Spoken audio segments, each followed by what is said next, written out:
Do you believe in something enough to put it all on the line? Stay tuned and find out. Welcome. Okay, here's the question. Serious? How are we dark horses? You know, the ones everyone is betting against, the ones they don't expect to win, place, or even show on the track, and they'll even laugh on us when we talk about trying. How do we show the world our greatness and triumph? Come on. Well, that's the question, and this podcast will give you the answers. This is The Dark Horse Entrepreneur. My name is Tracy Brinkman. And push it up. What is up? What is up? What is up, my dark horse friends and family? Welcome back to your weekly dose of believing in it that much learning.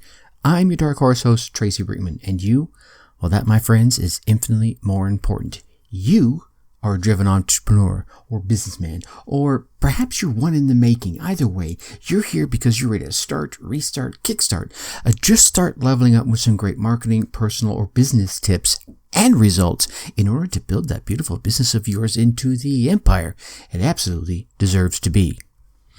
Man, got a big episode today. Today, Jeanette Deschene is going to share her story of why she gave up a great job and now is even raising her hand in service to those that would let her step into the treasurer's office. Plus, I'm going to let you in a little bit about our next interview episode's guest, who is a lion amongst sheep. Now, as per usual, the Dark Horse Corrals are chock full of personal, business, and marketing GOLD spilling from every corner of the Dark Horse Entrepreneur HQ. So let's get to the starting gates and go. All right, my Dark Horse friends and family, tonight's guest is Jeanette Deschene. Now, Jeanette is one of those gals that so many of us probably saw and maybe took for granted as we were getting something done at the doctor's office. But I don't want to go too deep here, right? Now, Jeanette is actually running for the state treasurer here in the state of Wisconsin, the upcoming November 2022 election. If you're listening to this at the time of the recording. However, we're really probably going to go off on a tangent about medical freedom because Jeanette has been organizing medical freedom protests here across Wisconsin and actually was let go from her medical-based career for refusing to take the jab, right? And Jeanette's even gone so far as pulling her kids from the public school system. I would imagine it's gone into homeschooling. And she's actually been instrumental in the recall of 2 school board members. Man, Jeanette, you've been keeping yourself busy. Welcome to the Dark Horse Entrepreneur. Thank you, Tracy.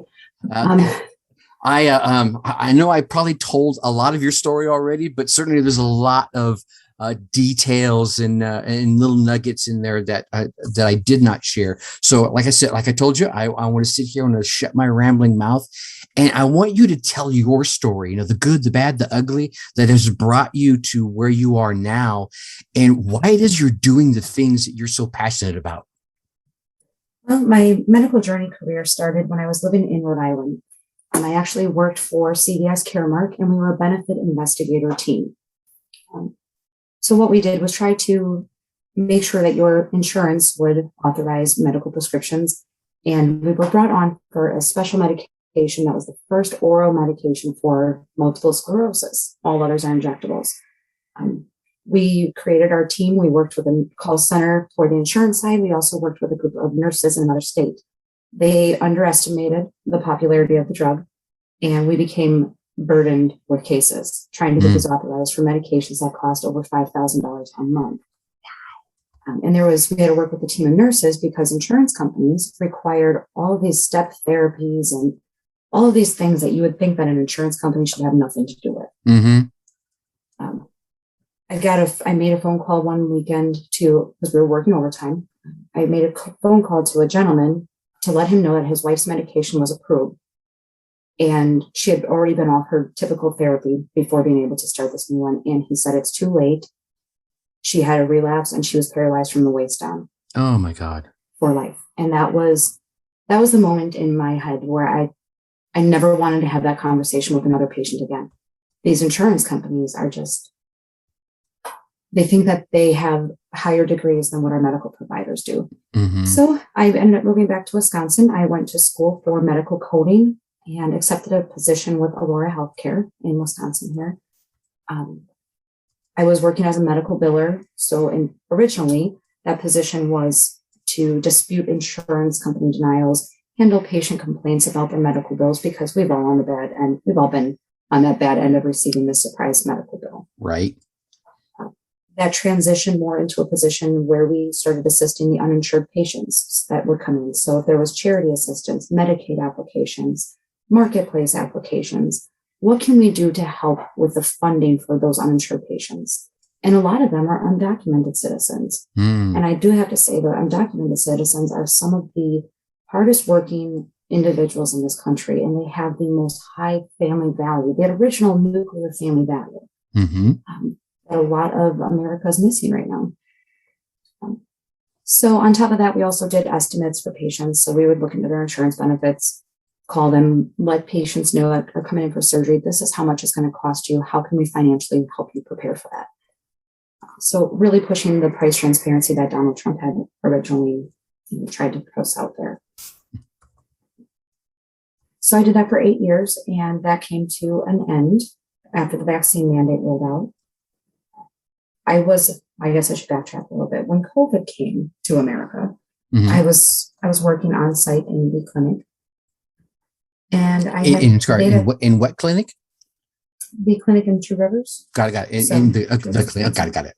Yeah. So I had a patient stop in the office who had just returned back from New York City, and this was the same day that the state shut down, that the world shut down. He said that some of his family members that had traveled with him had gotten sick while in New York, and they were looking for COVID testing. And then I got sick a couple days later, and I never really fully recovered. So I still deal with a lot of neurological, a lot of cardiovascular issues. Your autonomic nervous system that just does not regulate the way it should. So I ended up joining a support group on Facebook and realized there's tens of thousands of us out there that are not recovering, and nobody was talking about it. So we all teamed together. We did our own patient-led research and ended up getting recognition by the World Health Organization, by the CDC, the FDA. So that was kind of my step into advocacy, meeting with our local reps virtually and explaining the frustrations that we're having accessing care, just making people aware of this syndrome, because a lot of doctors, they were gaslighting us, telling us this is all in our head. So that was my real step into advocacy. And then the vaccine mandate rolled out. And keep in mind, I work remotely right now because of my medical conditions, and a lot of our team, our call center was all remote. We're still required to get the jab. And none of it really makes sense. If we have no patient contact, why are we required to be vaccinated? I have not been in my office since March of 2020. So once again, the support groups on Facebook rolled out, and Aurora Healthcare had their own Facebook group, and then there were the local groups and then national. And I realized quickly that Aurora had, I think we had about 2,700 people in our group just here in Wisconsin that were against this. We tried organizing protests across the state. So, I mean, that's where I met you and your family. Right. Well, maybe not at the protests. I think I met you at some of our rallies. But, just the strong community that was building there. We became a real little family. And so many of us have been let go, but a lot of us just realized what was at stake, and we moved on to bigger, better things. Sure. And a lot of these nurses are now working in factories. And as much as we miss that patient care, because that's a nurse, her heart is set on serving those people. Anybody in healthcare can say that. We're finally able to come home and relax and leave work at work. Right. We don't take it home to our families. So it's been a pretty big shift. While I was out organizing all the medical rallies and protests, like I said, we created a small little family, and we had sat down for a meeting with some of the local elected officials and potential candidates for, state positions such as Justin Schmidtka, Jonathan Wickman, all folks we've had on the show. Yeah. Dave Vandenplas, he's running for Congress in the Sturgeon Bay, Door County area. So a lot of elected officials, and we discussed running for assembly.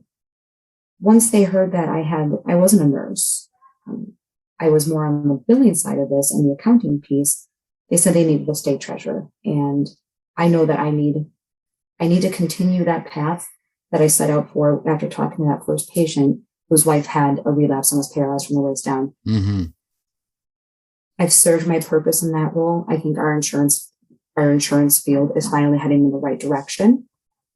It's going to take a lot of work, but there are people there that are fighting that fight, and I need to move on to bigger, better things. So I jumped into the state treasurer race.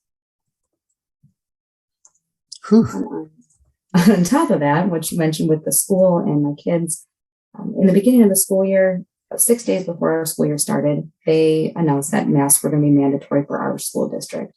Mm-hmm. I don't see the medical necessity. The studies aren't there proving whether it does or does not work. And these kids are sitting in unair conditioned classrooms that are 80 degrees with a mask on their face. And if you think about a kid in winter, minus the air conditioning, a kid in winter has always got snot running down their face, their little germ buckets. Yeah. And now you're going to mask that and just plaster that to their face all day. So I asked my kids, it's up to you. What do you want to do? I support you one way or another. My son, he hates school. He doesn't, the way that the school district has ran so far with him, he's just turned off by it. So he automatically said, absolutely not. My daughter wanted to do it. So the first day of school, we walked over and she said, Mom, I don't want to anymore. And they wouldn't let her in school without a mask. So we did that 4 days in a row, walked to school, continuously being sent home, denied that, access to the education. Now we are homeschooling through a public school district through Wisconsin. They actually have their own virtual district, which is very nice. Nice. And they are a little more conservative based, which is extra nice. Yes, exactly. Yeah. Yeah. Where do you go with a story like this, right? I mean, here you are, just cruising along, doing your thing. Of course, you get that. Oh man, I can't imagine making that phone call and finding that out from that woman who ended up being paralyzed. Mm-hmm. Because now, as I understood, you were telling the story is because the insurance delayed the approval of the medication. Correct, and we were so backlogged on cases. Man, that's crazy.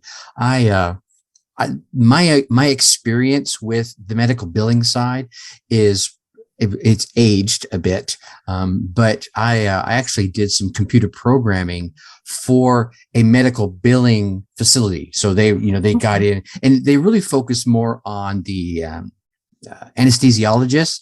But as during my time there as their programmer, they grew their practice to absorb more of the doctor's billing, and there's so much involved in it. And when I was doing it, it was in the 90s. So I imagine, here we are 30, 40, I'm dating myself years later. I imagine the complexities are far more varied. And I know it was pretty crazy back then. So I can't imagine the inherent ups and downs involved in that. Well, when it comes to the medical coding too, it's so complex. A few years ago, I want to say in 2013, the United States switched over to what they call ICD-10. So it's the International Classification of Disease. And those are all your medical billing codes. We went from, I believe, 13,000 codes up to, I believe it's 78,000 codes. Wow. I mean, there are codes in there. Any medical coder that you speak with will have a joke. What's the craziest diagnosis code you've ever seen? There's diagnosis codes that include issues with mother-in-law for anxiety. Oh my God. That's the crazy. Things that are in there. It's so complex, but now you have COVID and you have the Centers for Medicare and Medicaid and their reimbursement, and they're requiring that COVID be diagnosed. And if there's a positive case. So they're testing all these patients already and exhibiting symptoms.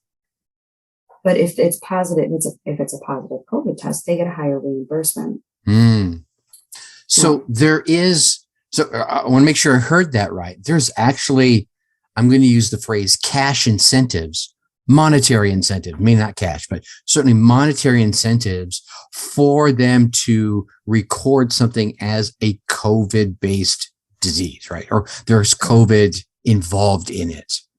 Correct. So, I mean, if you get in a car accident and you're admitted to the hospital and they test you for COVID and you're positive, that will be the primary diagnosis on your hospital claim. That's crazy. It's funny is that's one of those things I saw cruising around the internet as a fact, and I couldn't find a place where I could prove it wrong. So I went with the assumption that it might be right.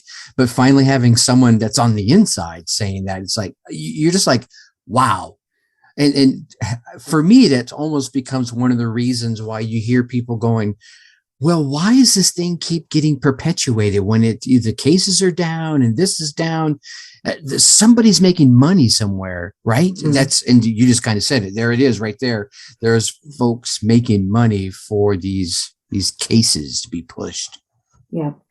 And with the vaccine mandate, when they rolled that out, I can't verify this. This is another one of those rumor mills. Mm-hmm. But 2 weeks before our vaccine mandate for healthcare rolled out, and all these organizations nationwide did this, the rumor is that Centers for Medicare and Medicaid, CMS, we're going to be determining the Medicare reimbursement rates for hospitals based on the vaccination status of their employees. So you wonder where these mandates came from. And I can't fully blame the healthcare system for pushing it. Yeah. Think about the population that go into a healthcare organization. It's going to be your baby boomers. Your baby boomers are on Medicare. You start limiting Medicare reimbursement, it will collapse our entire healthcare system. Mm-hmm. So I can't fully blame it, but it's just another way that the government sneaks around to issue out a mandate, such as OSHA. Mm-hmm. So now that the OSHA mandate's out there, it kind of validates that rumor mill of the CMS reimbursement rates. Yeah, it's kind of like, they're not able to make the mandate. Like they can't sit on high as the executive branch of our government to say, you have to have this. But they're pulling all these levers. And I mean this in the broadest sense, the powers that be are pulling these levers that are making key businesses, key lines of industry want to have their staff vaccinated, right? Because hey, if I have 80% of my staff vaccinated, I get, an extra $1, whatever the number is. I don't know what the number is, so I can't say. And that's huge. That's an incentive. And, any good businessman is going to go, well, damn, if I can get extra revenue by just saying you get the jab or you get out. Yeah. There we go. Now, let me go back here for a second. So you refused to get the jab. That's a great phrase. It's not really a vaccination. I'm cool with that. And Aurora was saying, or whoever, I'm assuming you were working for Aurora at the time. Yes. Okay. And you just said, no, I'm not getting that. And they fired you? You're now listening to the Dark Horse Entrepreneur Podcast. No. Go ahead. They issued the mandate, and we had deadlines to submit our religious or medical exemptions. Mm-hmm. I did push for a medical exemption because of all the issues that I've had since COVID and natural immunity. Right. That's a whole nother podcast right there. Natural immunity. Absolutely. So that's one thing that they wouldn't acknowledge, which I wish I could understand why. With the vaccine, so with the COVID long haulers is what we call ourselves, the people that haven't fully recovered. We're still in these support groups. And in the beginning of the vaccination process, they were saying that COVID long haulers were seeing an improvement in their symptoms after getting the vaccination. That's all you saw in the media, but in the social support groups, I wasn't seeing that across the board. There were people that were relapsing, they were having worse symptoms, new symptoms, staying the same. But there were some people that were very, very hopeful in seeing some kind of relief from their symptoms that they went and got the vaccination. I lost 5 friends in a matter of 2 months to suicide. Oh my gosh. Because it wasn't an improvement. So that was where I kind of made my decision that I was not ready for it yet. Right. I don't blame you. You mentioned earlier that in these groups that you've been a part of, that I think the number was 2,700. You said it was like 2,700 people here in Wisconsin. Were those 2,700 Aurora staffers? These would just be Wisconsin-based patients. Based patients. Okay, because I was curious what ratio of the Aurora staff do you think have been let go or walked away as a result of of choosing not to get this jab? So once again, through the rumor mill, okay, but through a pretty valid source, I guess our leadership had met and had determined at that time that 37% of the staff was not vaccinated. Wow.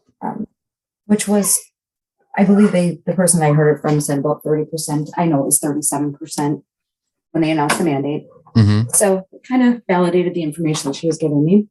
Sure. I guess our leadership sat down and met and decided that half of their staff would cave and get the vaccine, and they could afford to lose 15% of their staff.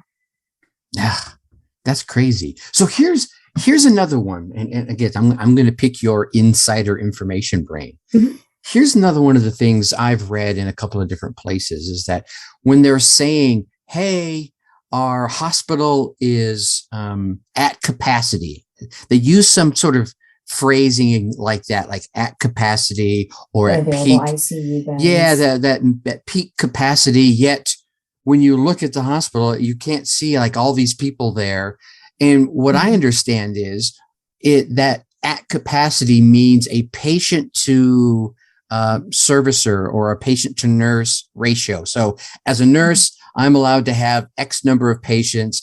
And when we're at that ratio, we are at capacity. Now, if we have 37% or whatever of our staff that refuses to get the jab and either walks away or is released as a result of that, now our capacity has literally dropped by that amount. Is that a correct understanding? Yes, that is correct. Wow, that's insane. So they're not lying in the fact that they're saying they're at capacity, but they're not telling you the whole story as they're sharing as to why they're at capacity. It's not because the cases have gone insane. It's because they've dropped the number of people they have on staff or will allow to have on staff because of a mandate, which, as I understand, is really not legal. It's not, but they are definitely, the media plays so much into this. Yeah.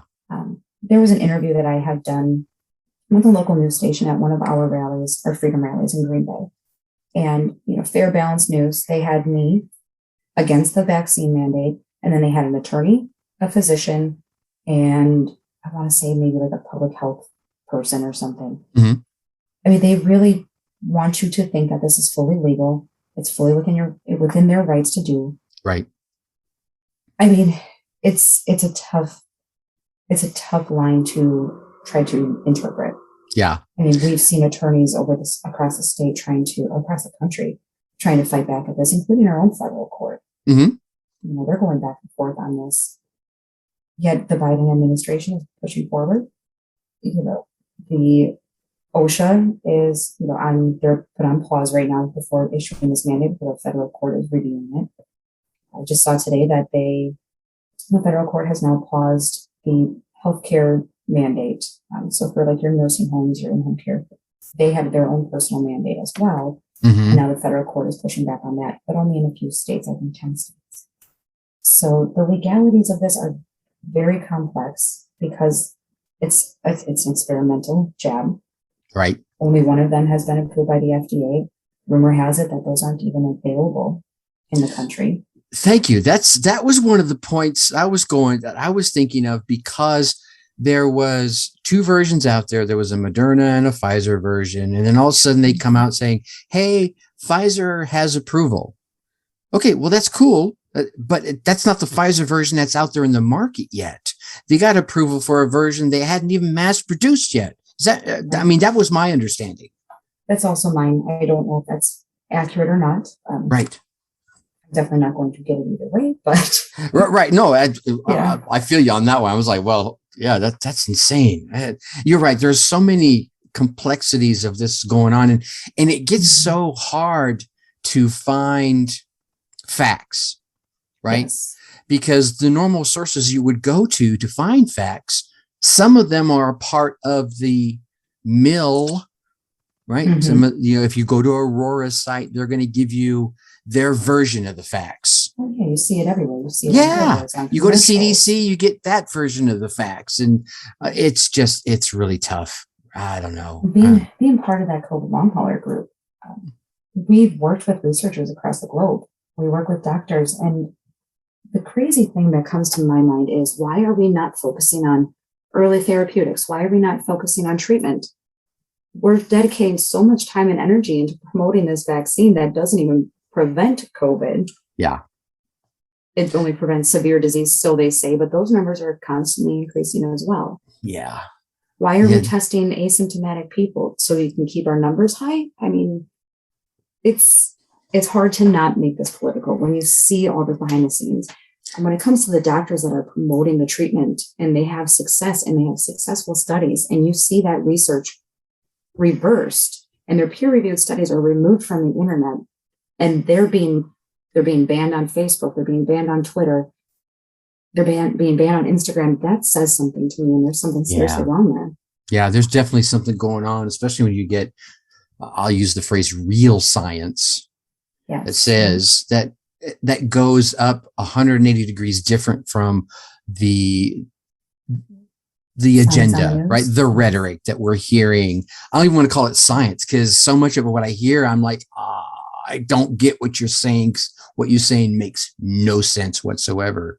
That seems like they're, and like you said, I don't want to call it an agenda, because I don't think everybody, necessarily on the left or even on the right, is out to demonize these people that push against this. But I've been called a domestic terrorist 3 times this year. For being against the school boards, for being against the mask mandates, for being against COVID protocols. But there are people that are defying science. I mean, they say follow the science, but they do everything opposite. And it's bigger than COVID.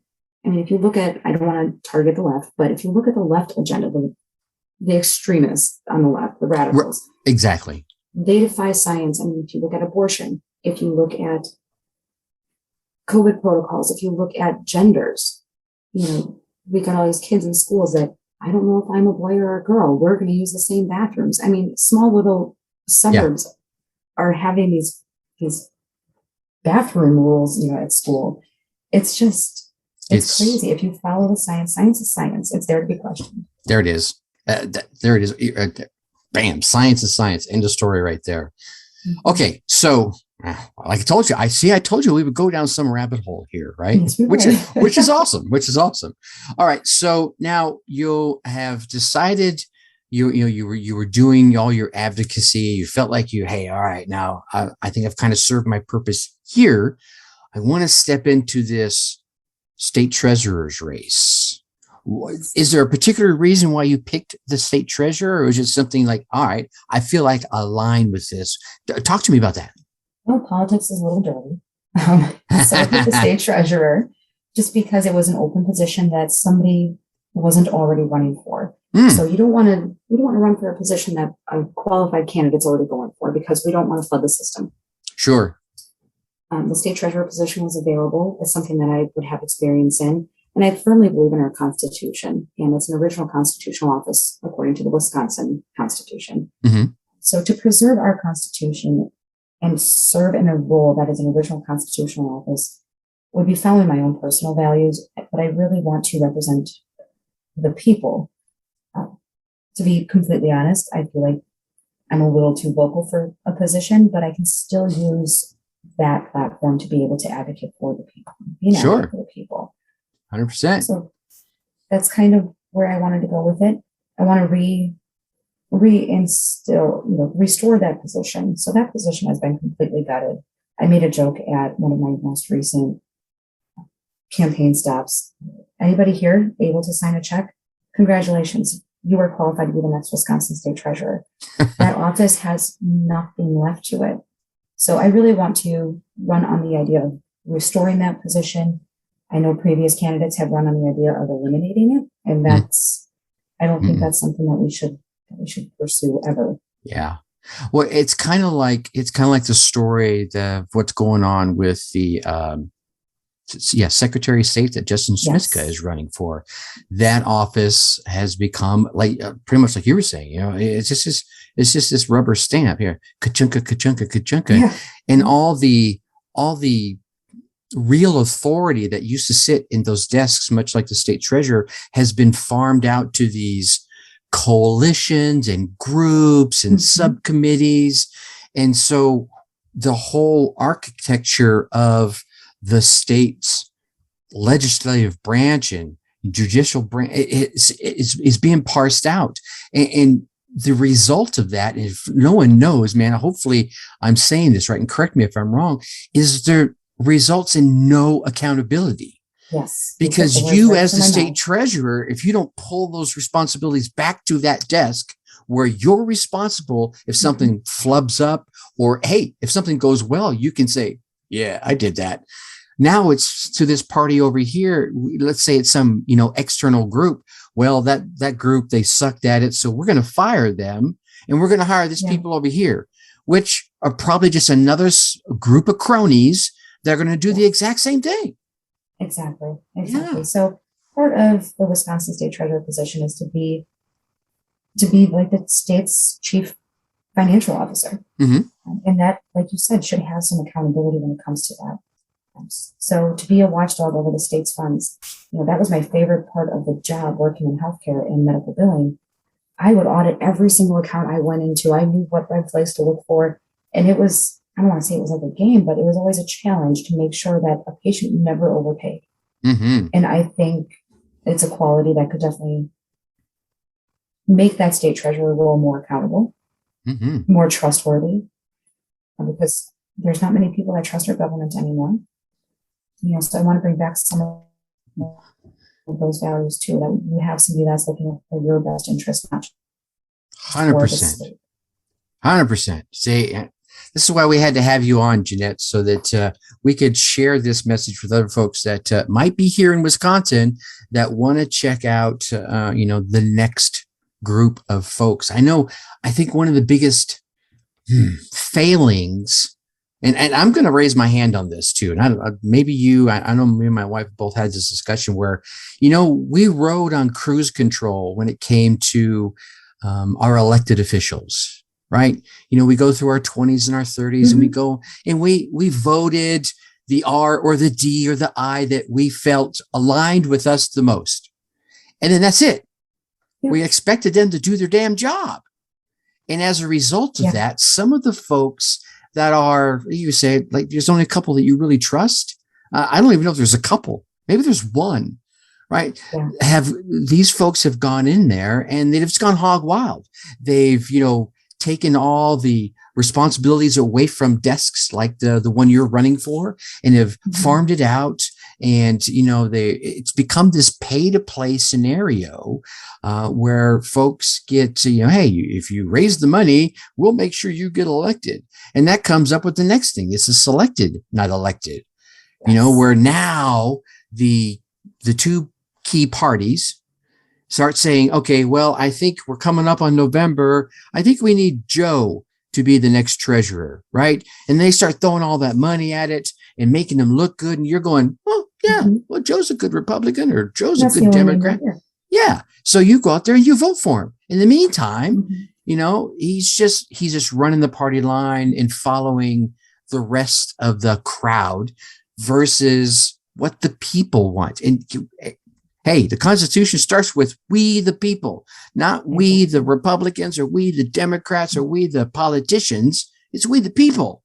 It all boils down to that delegate process, and the delegates don't necessarily represent the millions of voters in Wisconsin. Yes. So unfortunately, it is about the money. Who has the most money to run a campaign and get their name out there, or who has the most time and dedication to do it. And that's the hard part. I mean, it's extremely hard. Between August and October, I put 10,000 miles on my vehicle. Oh man, I can only imagine. And you're just running for a state. You're not even running for something in the country. You're just saying, hey, I'm here in Wisconsin. Yeah.